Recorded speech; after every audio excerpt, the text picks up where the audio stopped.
انتم الاعلمون ان کنتم صدق اللہ مولانا العظیم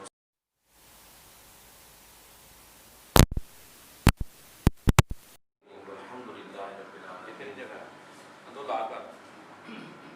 تمام احباب محبت کے ساتھ درود پاک پڑھیے، الصلوۃ والسلام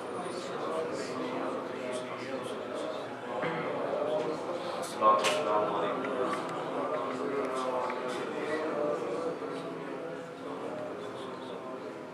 برادران عزیز، آج رمضان المبارک کا یہ جمعۃ الوداع ہے۔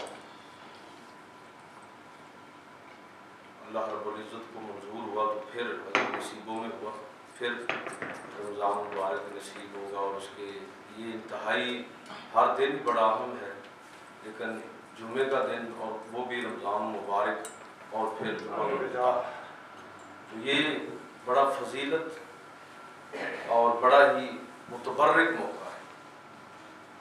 میں اس موقع پر جو چند باتیں آپ کی خدمت میں عرض کرنا چاہتا ہوں وہ پیغمبر علیہ الصلوۃ والسلام کی ایک حدیث پر تھوڑا سا تبصرہ ہے، جس سے ہمیں پتہ چلتا ہے کہ جو قومیں دنیا کے اندر عزت حاصل کرتی ہیں ان قوموں کے اخلاق، عادات، طرز فکر اور طرز عمل کس نوعیت کا ہوتا ہے۔ میں اکثر آپ کی خدمت میں یہ عرض کیا کرتا ہوں کہ اللہ رب العزت عزت دیتا ہے ان لوگوں کو جو عزت والے کام کرتے ہیں، اور اللہ رب العزت ان کو رسوا کرتا ہے جو جن کے کام اور جن کے کرتوت اس نوعیت کے ہوتے ہیں، تو پھر اللہ رب العزت دنیا اور آخرت میں ان افراد کو بھی اور ان قوموں کو بھی ذلیل کر دیتا ہے۔ اور اس میں اللہ تبارک و تعالیٰ نے یہ میرٹ نہیں رکھا کہ وہ ضروری اہل ایمان ترجیحاً عزت پائیں گے، کیونکہ ایمان بھی ہے اور ان کا اخلاق اور کردار بھی ایسا ہے، تو وہ ظاہر ہے کہ ان کو زیادہ عزت ملے گی، ان کا غلبہ دائمی نوعیت کا ہوگا۔ لیکن اگر کوئی دوسری قوم ان اخلاق اور اقدار کو اپنا لے تو وہ قوم غالب آ جائے گی۔ پیغمبر علیہ الصلوۃ والسلام کی یہ حدیث مسلم شریف کے اندر ہے، اور حضور صلی اللہ علیہ وسلم نے پیشین گوئی کے طور پر فرمایا۔ کئی باتیں آپ نے ایسی فرمائی کہ آنے والے دن ایسا ہوگا، قیامت کے قریب ایسا ہوگا، قیامت سے پہلے ایسا ہوگا، تو یہ حدیث بھی ایسی ہے۔ حضور صلی اللہ علیہ وسلم نے ارشاد فرمایا کہ تقوم الساعۃ والروم اکثر الناس، کہ قیامت قائم ہوگی لیکن اس سے پہلے رومی جو ہے وہ دنیا پر چھا جائیں گے۔ اس دور میں روم جو تھا یہ عیسائیت کا مرکز تھا۔ مطلب یہ ہے کہ جسے آج کے دور میں آپ مغرب کہتے ہیں، اہل مغرب کہتے ہیں، یہ ان لوگوں کے بارے میں بات ہے کہ قیامت سے پہلے، قیامت کے قیام سے پہلے رومی جو ہیں وہ دنیا کے اندر غالب آ جائیں گے اور چھا جائیں گے۔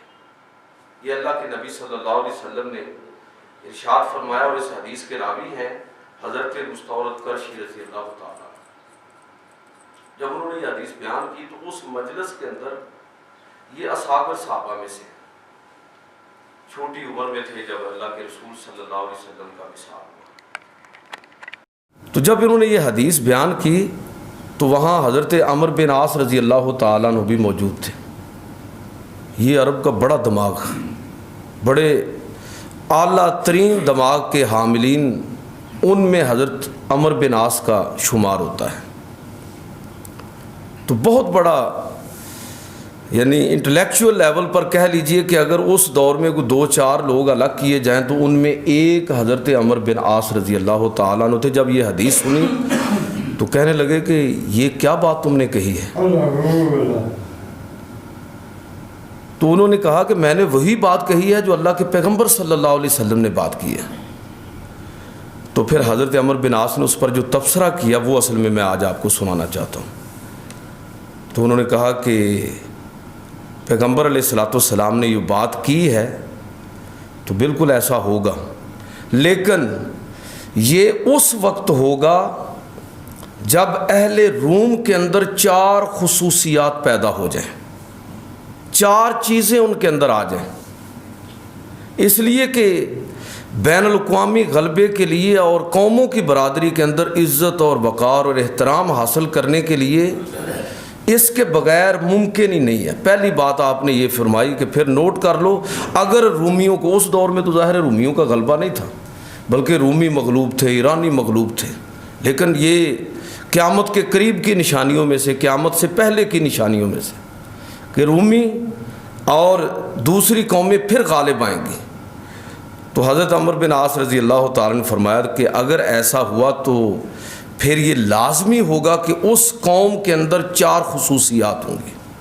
میں یہ چاہتا ہوں کہ اس پر ہم غور کریں، اور اگر ہم یہ چاہتے ہیں کہ دوبارہ ہمیں قوموں کی برادری کے اندر عزت ملے، ہمارا وقار اور احترام پھر اسی طرح بحال ہو جس طرح پہلے 1000 سال کے اندر مسلمان دنیا کے اندر ان کا ایک وقار تھا، ان کی ایک عزت تھی، تو حضرت عمرو بن عاص رضی اللہ تعالیٰ عنہ نے فرمایا کہ پہلی بات جو رومیوں کے اندر آئے گی اور جو ان کے اخلاق اور کردار کا حصہ بنے گی وہ یہ ہے کہ انہم لاحلم الناس عند فتنہ، کہ جب کوئی فتنہ برپا ہوگا تو وہ لوگ سب سے زیادہ حلم اور بردباری کا مظاہرہ کریں گے۔ فتنوں کے اندر، آزمائشوں میں ان کا کریکٹر اور زیادہ کھل کے سامنے آئے گا۔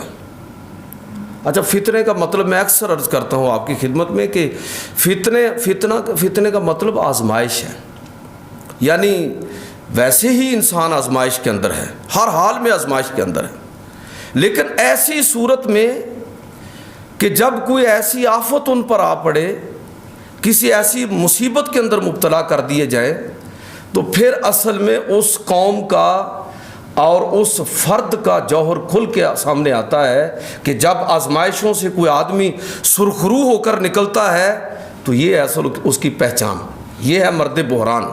اور جب کوئی قوم آزمائشوں سے سرخرو ہو کر نکلتی ہے تو وہ اصل میں قوم کہلانے کی مستحق ہوتی ہے۔ اور دیکھیے کہ یہ آزمائش کسی بھی صورت میں ہو، قرآن مجید نے تو اس کے لیے انما اموالکم واولادکم فتنہ، کہ مال اور اولاد کو بھی آزمائش قرار دیا، اور بھوک پیاس اور پھلوں کے اندر کمی اور موت کا خوف، ان ساری چیزوں کو قرآن مجید نے آزمائش قرار دیا ہے۔ تو ان سب چیزوں میں اور آج کے ماحول کے اندر جو اس وقت ایک وبا، عالمی وبا ہے، ان وباؤں کے اندر، ان مصیبتوں کے اندر اور دکھ اور تکلیف کی گھڑیوں کے اندر قوم کا اجتماعی شعور کس درجے پر نظر آتا ہے، فرد اس چیز کو کس طرح فیس کرتا ہے، پوری قوم اس کا سامنا کس طرح تحمل اور بردباری کے ساتھ کرتی ہے، کس ڈسپلن کے ساتھ کرتی ہے، اس سے آپ کو اندازہ ہوگا کہ وہ قوم کہاں پر کھڑی ہے۔ یہ کیوں کہہ رہے ہیں؟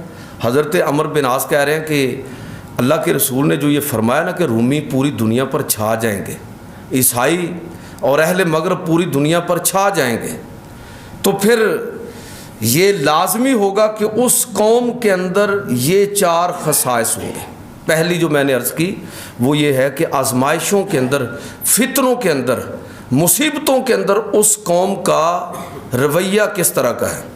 اب دیکھیں یہ وابڈا ٹاؤن ہے تو اس میں کچھ نہ کچھ پابندی ہم کہہ لیتے ہیں، کچھ آپ احباب سمجھدار پڑھے لکھے ہیں، لیکن مجموعی طور پر آپ دیکھیں کہ قوم کا رویہ کیا ہے۔ ان SOPs کو فالو کرنا لوگ باقاعدہ یہ توہین سمجھتے ہیں، اور سمجھتے ہیں کہ جو لوگ اس چیز پر عمل کر رہے ہیں شاید ان کا خدا پر اور آخرت پر ایمان ہی کوئی نہیں ہے۔ تو عجیب و غریب قسم کے۔ اور پھر جو ہمارا مجموعی رویہ ہے اس کو بھی ذرا آپ ملاحظہ فرمائیں، اس سے پتہ چلتا ہے کہ ابھی ہم اس معاملے میں اور زیادہ ہمارے اندر بہتری آنی چاہیے، اس میں ابھی ہم اور زیادہ بہتری کی طرف ہمیں جانا چاہیے۔ تو ایک بات، دوسری چیز آپ نے یہ فرمائی کہ رومی تب غالب آئیں گے جب ان کے اندر دوسری خصوصیت یہ ہو وَأَسْرَعُهُمْ إِفَاقَةً بَعْدَ مُصِیبَةٍ، کہ جب کوئی مصیبت ان پر ٹوٹ پڑے تو اس قوم کی صلاحیت کس درجے کی، کتنی تیزی کے ساتھ وہ سروائیو کرتے ہیں، ان کی قوت مدافعت کتنی مضبوط ہے. کیا وہ رونے پیٹنے لگ جاتے ہیں، ماتم شروع کر دیتے ہیں، اور کوئی عمل کرنے کی بجائے ماتم میں جت جاتے ہیں؟ پیغمبر علیہ الصلوۃ والسلام نے اس میں دیکھیے کہ ہماری تربیت کیا کی. چھوٹی سی بات بظاہر آپ کو نظر آتی ہے کہ کسی انسان کی موت ہو جائے خاندان کے اندر، تو یہ کوئی معمولی بات نہیں ہوتی، خاندان ٹوٹ جاتے ہیں. بسا اوقات کو موت ایسی ہوتی ہے کہ خاندان اس انداز میں بکھرتے ہیں کہ ان کے جڑنے کی امید تک ختم ہو جاتی ہے. ایسے حالات کے اندر جب کوئی کسی خاندان پر اس طرح کی کوئی مصیبت ٹوٹے تو اللہ کے نبی صلی اللہ علیہ وسلم نے اس میں بھی اس غم اور سوگ کے اندر بھی جو ہماری تربیت فرمائی وہ یہ ہے کہ 3 دن سے زیادہ سوگ نہیں منانا. اس ماحول سے نکلو، واپس نکلو. تربیت یہ کی کہ موت برحق ہے، ہر انسان کو موت آئے گی، اس حقیقت کو تسلیم کرو اور اس کے لیے دعا کرو، لیکن اپنی زندگی کے معمولات کی طرف واپس لوٹو. اس لیے کہ یہ دنیا سب کچھ نہیں ہے، آخرت ہے، ہر انسان نے جانا ہے. تربیت اس طرح کی کہ تیزی کے ساتھ آپ نے اس مصیبت کے ماحول سے، اس آزمائش کے ماحول سے کتنی تیزی کے ساتھ آپ نے باہر نکلنا ہے. یہ فرد کے لیے بھی اور قوموں کے لیے بھی یہ بڑا اہم ایک اصول سمجھ لیں، کہ طرز فکر اور طرز عمل سمجھ لیں.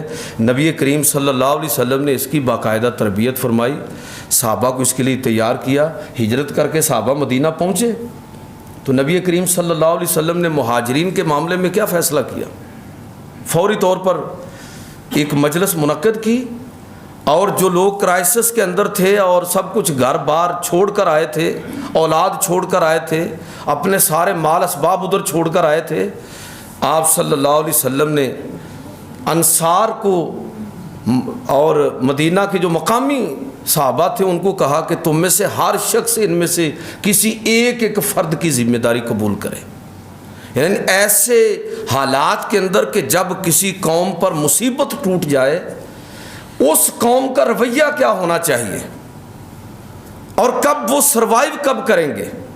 جب لوگوں کے اندر قربانی کا یہ جذبہ ہوگا جس کی تربیت ہمارے پیارے پیغمبر حضرت محمد صلی اللہ علیہ وسلم نے فرمائی. حضور سید عالم صلی اللہ علیہ وسلم نے اتنا بڑا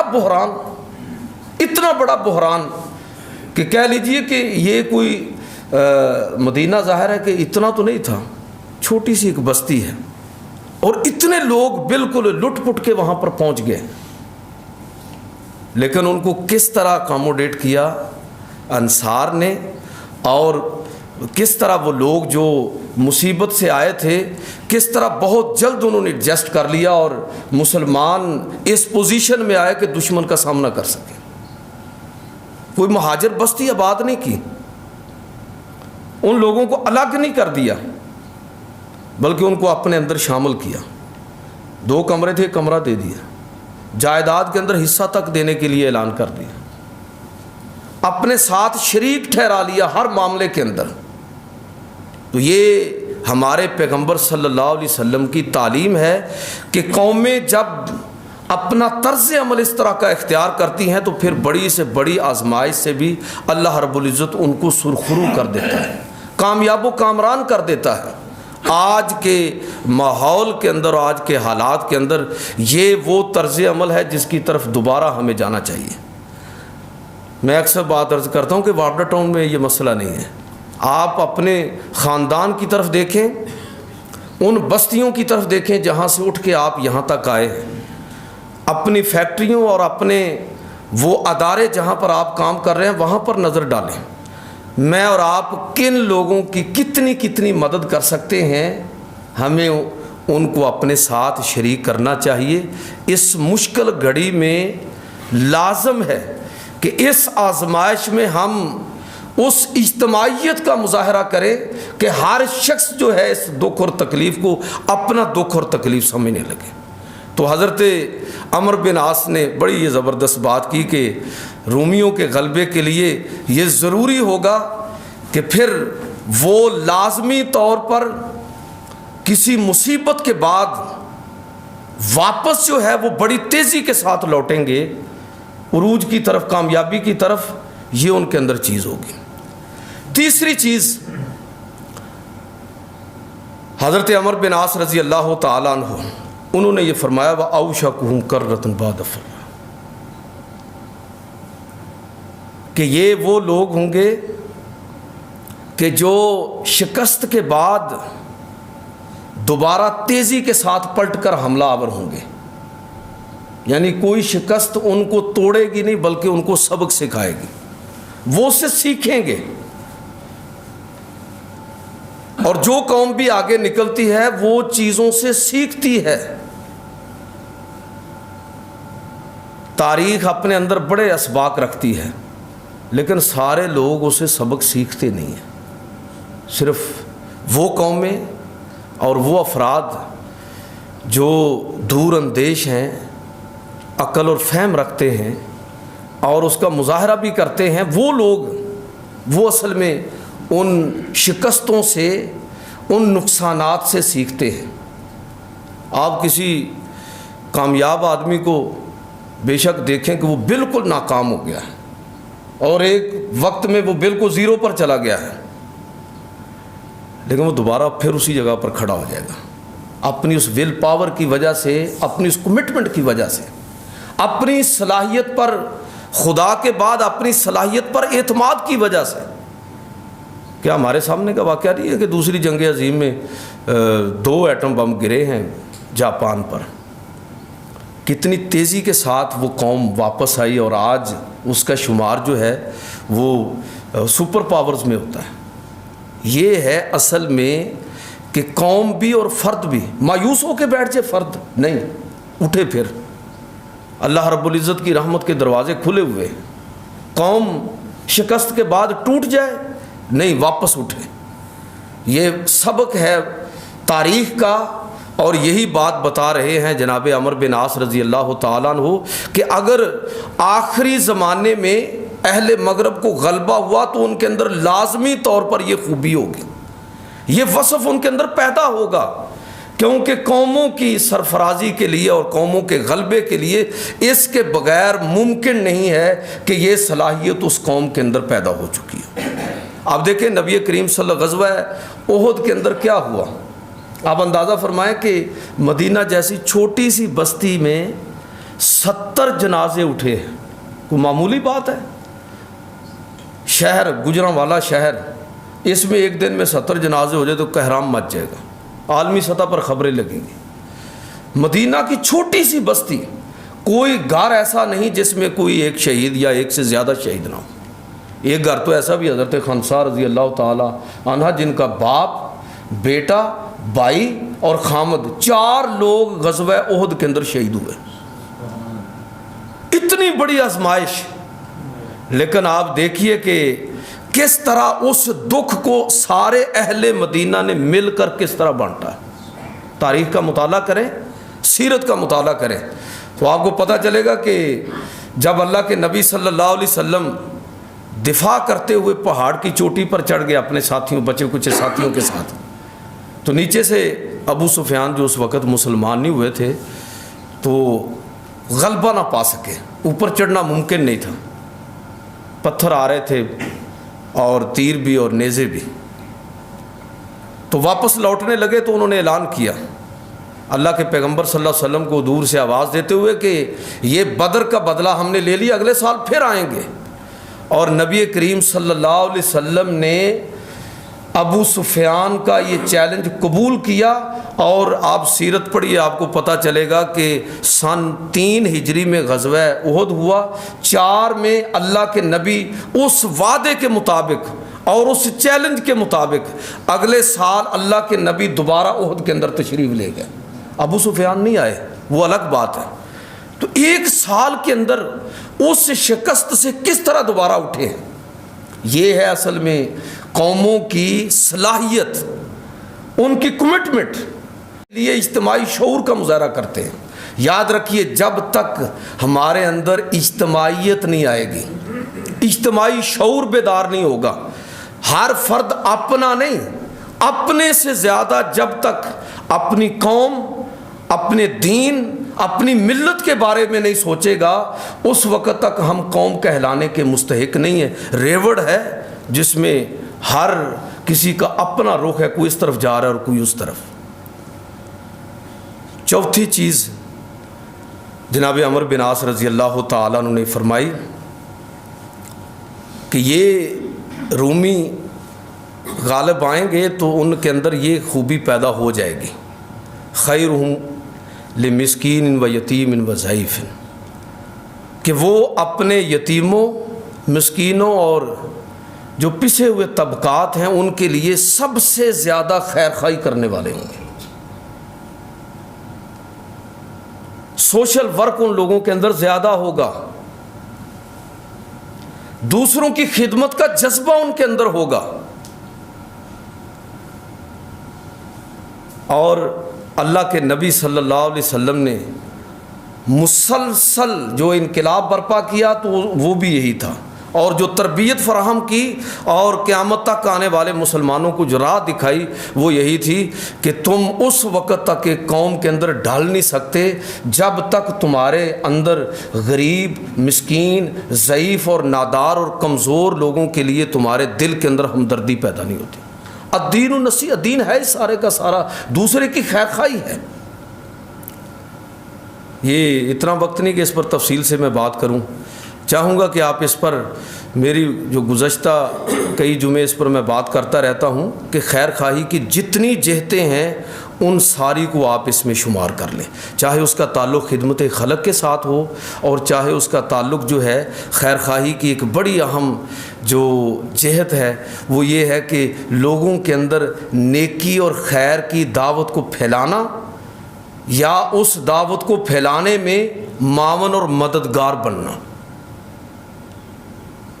آپ کھڑے ہو کے میری طرح سٹیج پر تقریر نہیں کر سکتے، سارے لوگ یہ کام نہیں کر سکتے، تو پھر مسجد کا قیام، اس کا انتظام و انصرام اور ان لوگوں کو فسیلیٹیٹ کرنا کہ جنہوں نے اپنی زندگی کو اس مقصد کے لیے وقف کیا ہے، یہ پھر میرے اور آپ کے ذمے ہو جائے گا کہ ہم اپنے انداز میں اس خدمت کے اندر جت جائیں۔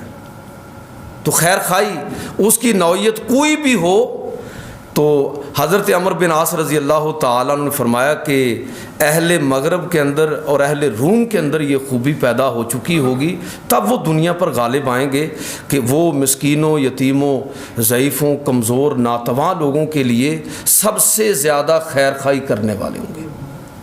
ان کا معاشرہ بھی اور ان کی ریاست بھی، کہ اصل میں تو مدنی ریاست کا جو تصور ہے وہ تو ایک کہہ لیجئے کہ ویلفیئر اسٹیٹ کا تصور ہے، جس کا ہر فرد جو ہے وہ سوشل ورکر ہے۔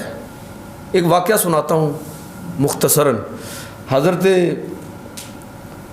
عمر رضی اللہ تعالیٰ عنہ وہ فرماتے ہیں کہ مجھے ہمیشہ یہ خواہش رہتی تھی کہ میں جناب ابو بکر صدیق سے اوپر نکلوں، نیکی میں، خیر خواہی میں۔ مقابلے کا اصل میدان تو یہی ہے نا۔ کہتے ہیں لیکن دو واقعات میں نے ایسے دیکھے کہ اس کے بعد مجھے یقین ہو گیا کہ میں جو بھی کر لوں ان سے آگے نہیں بڑھ سکتا۔ ایک تو غزوہ تبوک کے موقع پر میں خوشحال تھا، تو میں نے سوچا کہ آج میں سب سے زیادہ لے کر جاؤں گا حضور کی بارگاہ میں۔ کہتے ہیں کہ تمام جو مال اسباب تھا، جو دولت تھی، کثیر تھی اس وقت، خوشحال تھے، تو کہتے ہیں آدھی دولت میں حضور کی بارگاہ میں لے آیا اور اس اعتماد کے ساتھ کہ آج مجھ سے نہیں کوئی بڑھ سکے۔ لیکن جناب ابو بکر صدیق آئے اور سب کچھ ہی اٹھا کے لے آئے، تو مجھے پتہ چلا کہ ان سے آگے بڑھنا۔ اور دوسرا واقعہ جب خود حضرت ابو بکر صدیق رضی اللہ تعالیٰ عنہ خلیفہ بنے، یہ اس دور کا واقعہ ہے۔ کہتے ہیں کہ مدینہ کے ساتھ ہی ایک بستی میں ایک بڑھیا تھی، حضرت عمر کہتے ہیں کہ ضعیف تھی، نابینی بھی تھی، تو اس کے نابینا ہونے کی وجہ سے میرے دل میں خیال آیا کہ ان کی خدمت کر دیا کروں، کہ جھاڑو وغیرہ دے دیا کروں گا، پانی بھر دیا کروں گا، کھانے پینے کی کوئی ضرورت ہو تو وہ پوری کر دیا کروں گا. میں کہتے ہیں کہ وہ اس نابینا خاتون کے پاس گیا, بڑھیا کے پاس, اور کہا کہ میں آپ کی خدمت کیا کروں گا. جذبہ دیکھیں نا, یہ خدمت خلق. تو وہ کہنے لگی کہ بیٹا اس کی ضرورت نہیں ہے, کوئی آدمی آتا ہے تو خدمت کر جاتا ہے. کہتے ہیں مجھے تجسس ہوا کہ دیکھوں وہ کون ہے. میں اگلے دن گیا, لیکن وہ جا چکا تھا. وہ شخص ساری خدمت کر کے پانی چھڑکا دیا ہے اور بھر دیا ہے پانی, ضروریات پوری کر دی ہیں. تو اگلے دن میں ذرا جلدی چلا گیا, اور جب وہ شخص وہ خدمت کر کے باہر نکلا, میں نے دیکھا کہ وہ ابو بکر صدیق رضی اللہ تعالیٰ خلیفہ وقت. کہتے ہیں کہ اس دن مجھے یقین ہو گیا کہ ان سے آگے بڑھنا میرے بس کی بات نہیں ہے. یعنی جس معاشرے کے اندر حکمران سے لے کر نیچے تک سارے لوگ ایک دوسرے کی خیر خواہی پر تلے ہوئے ہیں, میں اس لیے ریٹ زیادہ نہیں لگاؤں گا کہ دوسرے کو ناحق اس سے تکلیف ہوگی, نقصان نہیں پہنچانا چاہتا, اور دوسرا بھی یہی چاہتا ہے. اب ہر آدمی جب ریٹ کم کر رہا ہوگا تو پھر دیکھیے کیا صورت ہوگی, اور جب ہر آدمی ریٹ بڑھا رہا ہے تو پھر صورت کیا ہوگی. خیر خواہی یہ اس دین کا بنیادی امتیاز ہے. حضرت عمر بن عاص رضی اللہ تعالیٰ عنہ نے کہا کہ یہ 4 باتوں کو نوٹ کرنے کے علاوہ ایک 5ویں بات جو ان 4 سے بھی زیادہ اہم ہے, پھر تم وہ نوٹ کر لو. وہ یہ ہے کہ وَأَمْنَهُمْ مِنْ ظُلْمِ الْمُلُوكِ, کہ وہ قوم غالب ہوگی کہ جو حکمرانوں کے ظلم سے دوسرے لوگوں کو زیادہ سے زیادہ بچانے کے لیے کھڑے ہونے والے ہوں گے. یعنی حکمرانوں کے ظلم سے. اب دیکھیں کہ ہماری سوسائٹی کا حال کیا ہے کہ حکمران ایک طبقہ ہے, مافیاز مختلف. یہ ابھی آج کا اخبار ہی آپ دیکھ لیں, مافیاز کس طرح مافیاز وجود کے اندر آئے ہیں, اور وہ کس طرح لوگوں کا استحصال کرتے ہیں. اور میں اور آپ بجائے اس کے کہ ان کے خلاف کھڑے ہوں, ہماری کوشش یہ ہوتی ہے کہ ہم بھی اس مافیا کا حصہ بن کے اپنا کوئی نہ کوئی مفاد حاصل کر لیں. یہ تباہی ہوتی ہے قوم کی, یہ بربادی ہے اس قوم کی جس قوم کے اندر اجتماعی شعور ہی نہیں ہوتا, اجتماعیت نہیں ہوتی, اجتماعی اپروچ اور سوچ نہیں ہوتی. تو وہ قوم دنیا کے اندر عزت پائے گی کہ جس کے اندر یہ کلمہ حق کہنے کا حوصلہ ہوگا, اور جو عوام الناس کو, عام لوگوں کا جو حق ہے اس کے لیے کھڑا ہونے کی صلاحیت کا اظہار کریں گے, عام آدمی کے حق کے لیے کھڑے ہوں گے. دیکھیں نا, کہا جاتا ہے جی یورپ اور مغرب میں سول سوسائٹی بڑی مضبوط ہے. بھئی سول سوسائٹی بدقسمتی ہے نا کہ ادھر سے مثالیں دینی پڑتی ہے, ورنہ صحیح بات یہ ہے کہ سول سوسائٹی کی مضبوطی کا اصل تصور آپ کو مدنی ریاست کے اندر ملتا ہے. ہم وہ سبق بھول گئے, ہمیں یاد نہیں ہے کہ ایک عورت کھڑی ہو جاتی ہے, اس کا کوئی ذاتی مسئلہ تھا کہ جب عمر فاروق کہتے ہیں کہ میں نے فیصلہ کیا کہ اتنے مقدار سے زیادہ آئندہ حق مہر نہیں ہوگا, تو اس عورت کا کوئی ذاتی مسئلہ تھا جو کھڑی ہو گئی اور کہا کہ خلیفہ آپ ایسا نہیں کر سکتے, آپ کو یہ حق نہیں ہے کہ طبقہ خواتین کو ان کے اس حق سے محروم کریں. کیا آپ نے قرآن میں یہ نہیں پڑھا وَآتَيْتُمْ إِحْدَاهُنَّ قِنْطَارًا, کہ اگر مرد ان کو پورا ڈھیر بھی سونے کا دے دیں تو تب بھی یہ جائز اور درست ہوگا. فَلَا تَأْخُذُوا مِنْهُ شَيْئًا, تم ان میں سے کوئی کچھ بھی لینے کا حق نہیں رکھتے. تو آپ کیسے یہ پابندی عائد کر سکتے ہیں؟ عورتوں کے حقوق کے لیے ایک عورت کھڑی ہو گئی. آخری بات کر کے ختم کرنے لگا ہوں. حضرت عبداللہ ابن عمر رضی اللہ تعالیٰ عنہ نے کچھ لوگوں کو دیکھا کہ مروان کے محل سے نکل رہے ہیں. مروان بن حکم جو مدینہ کا گورنر تھا بنو امیہ کے دور میں, تو وہاں سے باہر آ رہے تھے. تو کہنے لگے کہ مروان سے مل کر آ رہے ہو؟ جی. تو فرمایا کہ کیا تم نے اس کی ہر حق اور سچ بات کی تائید کی ہے, اور کیا تم نے اس کی ہر غلط بات کی تردید کی ہے وہاں پر مجلس کے اندر؟ انہوں نے کہا کہ ایسا تو نہیں ہے، بلکہ وہ کوئی غلط بات بھی کرتا تھا تو ہم کہتے تھے جی آپ پر اللہ کی رحمت ہو، آپ بالکل ٹھیک کہہ رہے ہیں۔ تو حضرت عبداللہ ابن عمر کا تبصرہ سنیے، آپ نے فرمایا کہ جس مجلس میں حق بات کی تائید اور غلط بات کی تردید نہ کی جائے اور لوگ وہاں پر موجود ہوں، یعنی اگر لوگوں کے اندر یہ اویئرنیس ہی نہیں ہے کہ حق کے ساتھ کھڑے ہونا ہے، حق کی تائید کرنی ہے، اگر لوگوں کے اندر یہ اویئرنیس ہی نہیں ہے اور لوگ اس کا حوصلہ ہی نہیں رکھتے، تو حضرت عبداللہ ابن عمر رضی اللہ تعالیٰ مسند احمد کی روایت ہے کہ آپ نے فرمایا کننا بعہد رسول اللہ صلی اللہ علیہ وسلم نعد ھذا نفاقا لمن کان ھکذا، جس آدمی کا طرز عمل اس طرح کا ہوتا تھا ہم عہد رسالت کو اس کو منافقین میں شمار کرتے تھے۔ آپ اندازہ فرمائیں۔ اب ہمارے زوال کا حال کیا ہے کہ ہمارا، اب باقی کو چھوڑ دیں، سیاستدانوں کو دیکھ لیں، عام پبلک کی بات نہ کریں، سیاستدانوں کو کوئی اپنے نقطہ نظر کے خلاف کوئی بات سننے کے لیے تیار نہیں ہے۔ جماعتوں نے اپنے اپنے ترجمان رکھے ہوئے ہیں صرف جھوٹ بولنے کے لیے، اور حال یہ ہے کہ کوئی آدمی سچ کی حمایت کرنے کے لیے تیار ہی نہیں ہے، اس کے لیے کھڑا ہونے کے لیے تیار نہیں ہے۔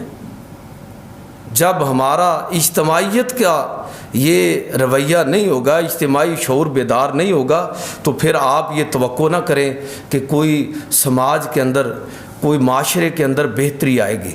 حضور سید عالم صلی اللہ علیہ وسلم نے جس طرح تربیت کی، صحابہ کی زندگی کو پڑھیے کہ کس طرح وہ فوری طور پر کھڑے ہو جاتے تھے۔